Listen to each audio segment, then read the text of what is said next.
I love talking about why I love crypto. I had a chance a few years ago to really have the time, the space, the intention to go on this, what started off as a 13-month journey. Well, rather, I gave myself 13 months to see if I wanted to delve into it more. And it was a colorful journey.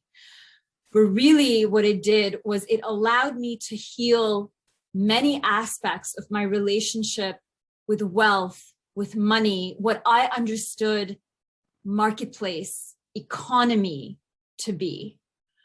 And I think it's really for that reason that I love crypto so much. And there's all this cool technical stuff and projects that happen around it that is also awesome and very inspiring. But my roots with this are really the journey I went through. And this was a big deal for me, as I'm sure it is for many people. I think I did not realize for the longest time how disempowered my relationship with money was. I actually often felt insecure, unsafe even. And the thing is, I didn't realize it for years. I always had a job that paid decently well. In the land I live in, a lot of jobs contribute to your pension. And so I had that going since my 20s. I lived within my means. I didn't have debt. These are all really good things. But like the truth is though, and I did not know I had issues at all, but they would show up in weird ways. And when I actually got a chance to take some time and sit with it, I got to almost revisit all of these past experiences I had and understand where all these problems came from. And it would always be little things. For example, I would hate going to the bank. I hated talking to bank tellers. I would feel stupid, insecure, naive, and dumb, and I would come across overly aggressive and assertive. I would often decide before walking into the bank that I would not listen to anything that the bank teller said, even if they were nice and trying to help me. I remember my dad and my sister, they would, just dinner time conversation. If they tried to talk to me about something around my personal finances, a huge wall would go up and I couldn't engage in any of those conversations. I felt attacked. Not that they were saying or doing anything, but these were my reactions. I remember in North America where I live, like when the 2008 crisis happened, I didn't know about it. I found out months later that such a thing had even occurred. Like I was so willfully and blissfully ignorant to anything. I would actually go out of my way to avoid hearing about anything that the financial market was doing, anything around macroeconomics, things like that. And, I think I just chalked it up to, oh, this is who I am. And I whimsically told myself it's because I don't care about money. But the thing is, I did, whenever I would travel to places, especially a place like India, it's very common when you visit there to go have this beautiful, lovely, nice dinner where, the service is luxurious and amazing. And then you step out of this glamorous, floral restaurant with, fresh marigolds and these beautiful smells, and you have to hop over street children who are sleeping on the sidewalk. And while this is, common and in countries such as that, and it's disturbing when it's new to you, it was also quite surprising how easily and quickly we adjust to it, right? At least that's what happened with me. Again, some type of wall goes up that normalizes that I guess there's some rich people and some poor people, and I guess I'm really lucky that I'm on this side. But then you start to have this real discomfort with privilege, and I would do things unconsciously, like, rebel against luxury and travel. I was in a lot of judgment to how other people spent their money. And again, these might not seem like awful, terrible things. They didn't seem like it to me, certainly. But when I didn't know.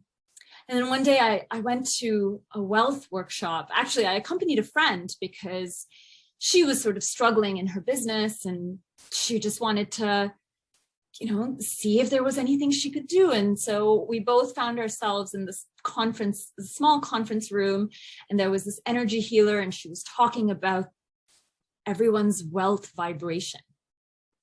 And so this went beyond money, because as I later learned, money is a piece of wealth. Wealth is a much bigger field that we all have. And she asked us at some point to tap in to the feeling. What does wealth feel like? And I remember closing my eyes, taking a deep breath, because I was really good at yoga and I could do that. And immediately, it was like my stomach filled with lead, my shoulders drooped, my heart contracted, and I felt in my system contraction. I felt miserly. I felt scared. I felt like something was sucking at me from the inside. It was a very uncomfortable feeling. This was a day-long workshop, and through it, we did a whole bunch of things and this was years ago, so I don't actually remember all of them. But what I do remember is the feeling. I remembered that at that point in time, wealth to me felt awful. The vibration of wealth that I walked in the world with. And at that time, I had a job, I would donate to charities, I would carry extra coins in my pocket and give it to my neighborhood, folks who asked for money on the street. And so I was pretty happy with myself. I was surprised that my wealth vibration felt so awful. But this was the interesting thing, where so much of our relationship with money is actually that. It's a relationship. It isn't about how much we accumulate or don't accumulate. I mean, it is to a certain degree. And this is where it's really interesting, because I had a lot of wake-up calls at this wealth workshop that I went to. And I remember returning to yogic teachings. And when you sit with your Ayurveda and yoga, and you sit in the root chakra of the human form, the root is where intimacy is housed, right? Our reproductive organs, our elimination system exists there. It is also the chakra associated with money and with wealth. It is what grounds and connects us here. It is our feeling of safety and security, of feeling like we're taken care of and provided for. And part of that vibration of wealth that felt so uncomfortable for me showed me that my roots aren't as strong as I imagined them to be. It is as if you walk into a beautiful, gorgeous house with the best kitchen and all of the appliances and beautiful doors and windows, and then you go into the foundation and it's toothpicks. And so really your house, your entire, all the other chakras, your expression and experience of self is based on something that's quite weak. And really, I realized I was so lucky that some great financial wind hadn't come and uprooted me, because that would have been far more unpleasant than anything I had experienced. And that does happen to a lot of people, right? People lose their jobs, they lose their homes, they go through a divorce, and suddenly they are sort of faced with the cracks in the foundation that is their wealth vibe.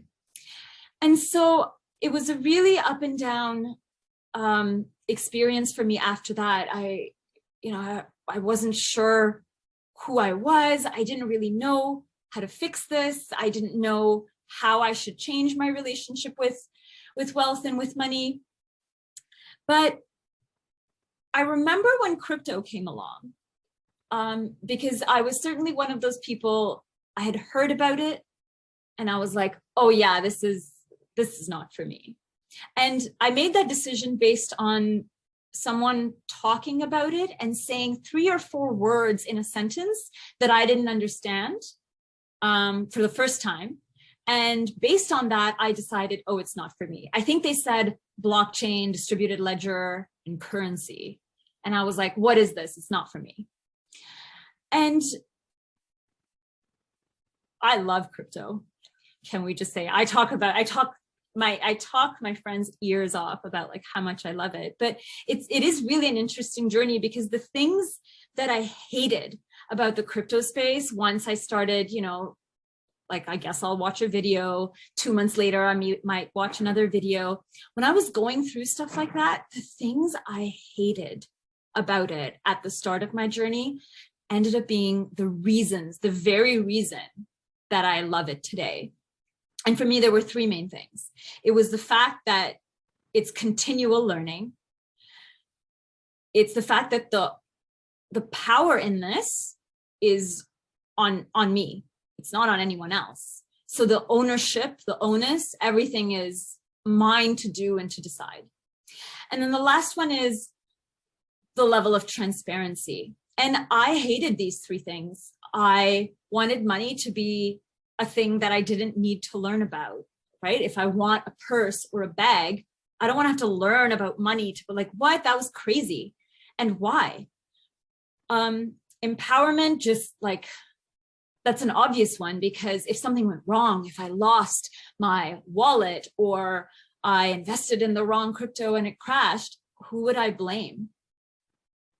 There was no government, there was no external authority, there was no broker. So I would have to blame myself and live with that blame. And again, that ties again into learning. And then the last one was transparency, because culturally and I guess socially, money isn't something you talk about unless you're showing off. At least in, that was my understanding of it. So people who talked a lot about money, it was because they were wealthy and they were showing off. And, I had all of these preconceived notions around how we talked about money in society. And these 3 things, and there were a few more, but these were the 3 major things that made me uncomfortable around crypto, that made me resist it. And yeah, it was generally not great, but these are the things I now love about it. And the journey from that hate to love is an interesting one, because again, it's never one thing. There was no magical video that I watched that, solved or resolved all of the problems. It's really that, it's really step by step. It started with me deciding that I need to dedicate some time to wealth. And this is not something I can do in a few days or even a few weeks. So I gave myself 13 months. I really love astrology, and there was a Jupiter transit that was happening. And if you understand astrology, it was a particular transit that harmoniously aligned with the placement of Jupiter in my birth chart.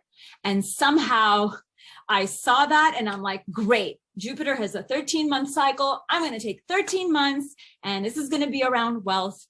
And, I set that intention. I bought a notebook. And I guess I started to learn, and learning came in many forms. It certainly came in the form of the 1 million free crypto videos that are out there, but I got quickly overwhelmed. And so I decided to go back to basics. And one of my favorite basic money, wealth, economy things to look at is it's a series on YouTube called The Hidden Secrets of Money. It's done by a gentleman called Mike Maloney, and they're episodes, and they're they're illustrated and things like that. And they're 20, 25 minutes each. And I think one of the last ones that's longer is specifically on cryptocurrency and Bitcoin.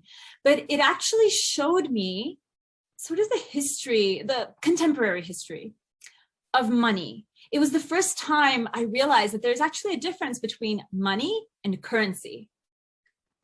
And so it explained a lot of things that I was ignorant of around major crashes that occurred in the 1930s, and again, the 2008 crash, using those as an example, but a few others as well.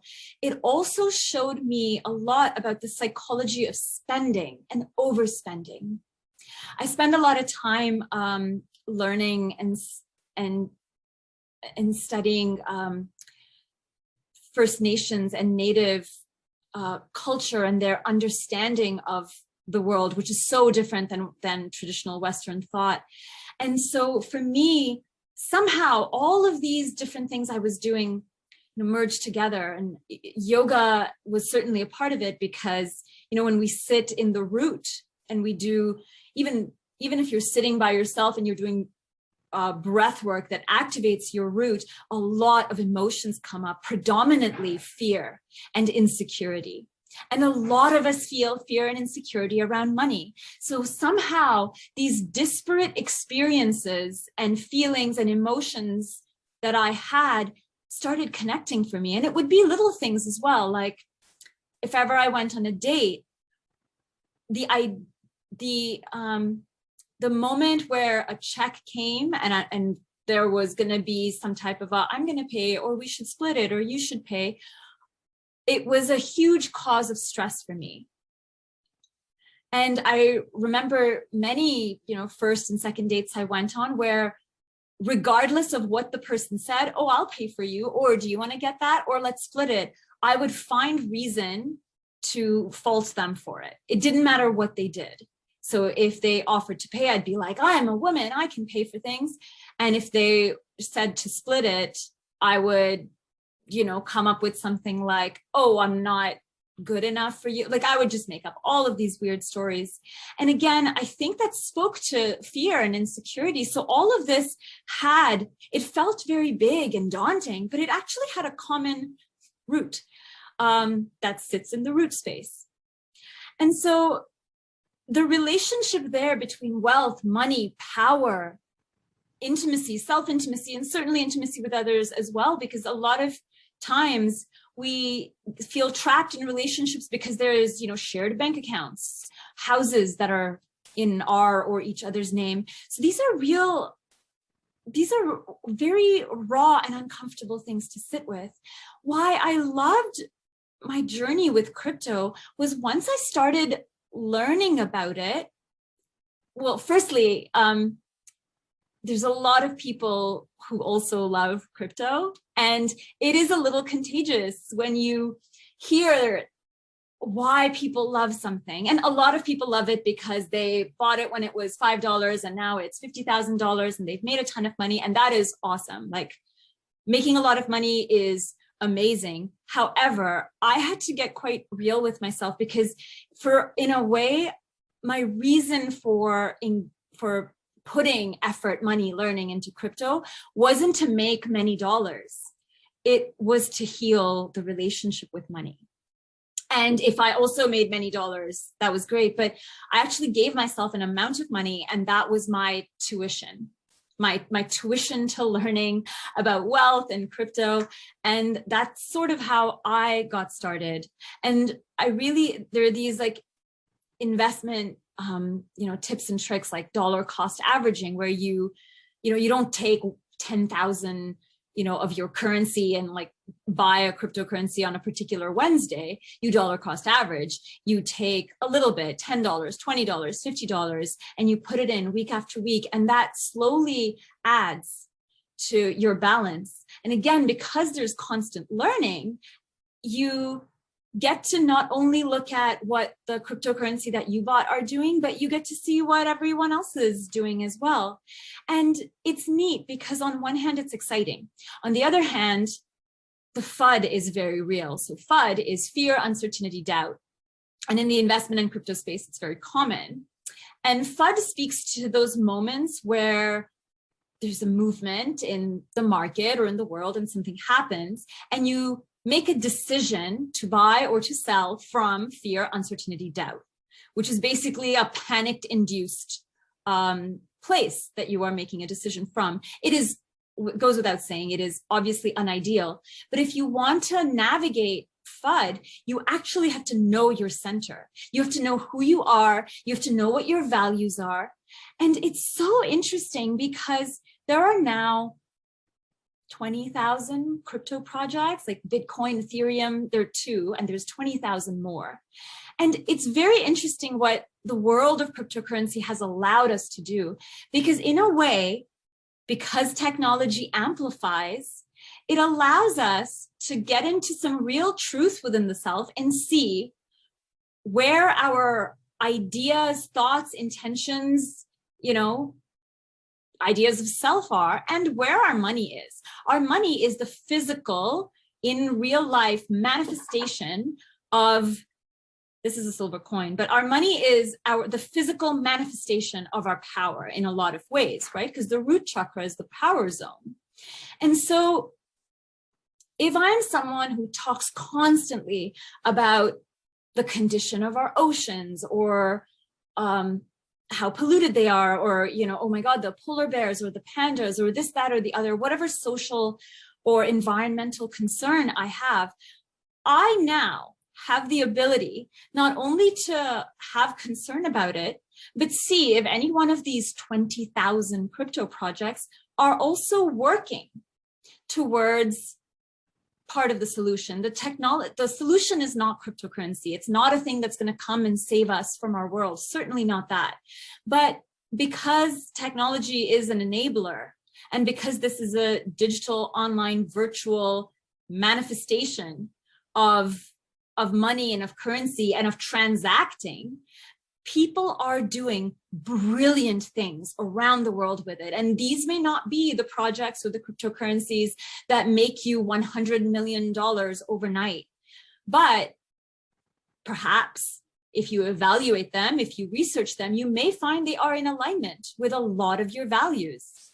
And this is where I find NFTs really interesting. I haven't bought any yet, but what the non-fungible tokens is the full form. What NFTs have enabled in the artists and the creative industry is phenomenal. It has the potential of effectively cutting out the middleman.